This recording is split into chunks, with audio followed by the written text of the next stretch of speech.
M&A TV is very pleased now to be joined by Bob Morse, who's the CEO and co-founder of Strattam Capital.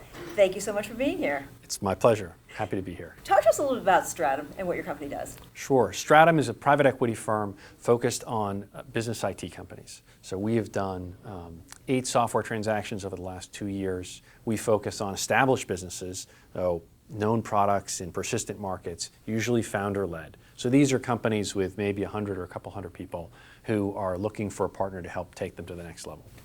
You took part in a panel today in which you talked about open source software. Now, how is this actually playing a big role in transactions as we're seeing them today? Sure. Open source development is now a big part of the way that many companies are creating their software code. And one of the challenges it presents is a lot of times companies don't know exactly what all their development engineers are using and dragging in. And so while the software product may work very well, you may not actually have ownership rights to certain pieces of it. Or it may come with restrictions that you're not aware of. And so for us, it's really important to understand not only does the software work and are the customers happy, but does the company have its IP house in order? And open source is one of the very frequent ways we find companies have just they've got a jumbled closet and may not own all the things that they think that they own, and they may not know it. So what are the characteristics then of a company that is using open source effectively? Sure. They tend to have, this really is a process type thing. They are documenting what they're doing. They have an awareness about it. It really is a process and good housekeeping, much as you'd have an audit on your financials to prove to people that you're doing things in the right way. People with good process around this will have audits and tools and things around it. We work with smaller private companies that often have never gone through that process before. And so understanding that and then where improvements or changes need to be made, providing resources or expertise to do that is an important part of what we do when we're diligencing a company. And since it is public, what are the risks involved and what do you have to explain?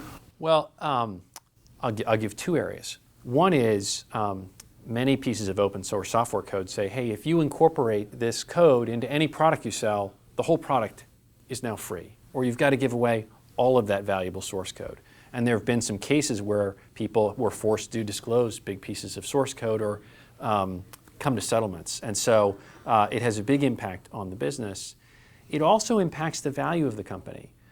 Very often we will work with a company for many years and it may be bought by a large acquirer. And 100% of the time, the large software companies in this country are checking that code base before they buy it.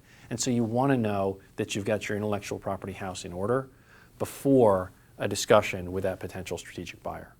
How about technology and private equity? You know, it's becoming a bigger and bigger part of the industry. It's now the 2nd or 3rd largest subsector within all industries. And you're seeing more and more specialization as people have realized that the benefits to specialization in technology are quite high. So it's a huge market. We think there are over 10,000 private business IT companies in the segment that we look at, and they're spread all over the country.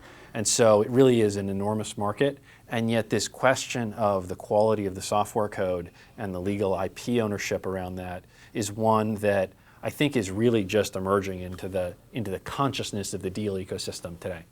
Share with us, if you will, a little bit about your company's deal volume over the past year and if you think that will increase moving forward. Sure. We've seen a very high volume of deals.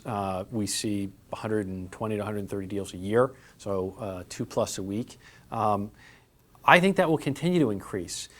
We are working with established businesses. As you see the enormous amount of venture capital that's being poured into starting businesses. Some will go on to great success, some will not make it, but there's a very large set of businesses that are growing, are nicely profitable, but are neither in the enormous scale nor troubled business.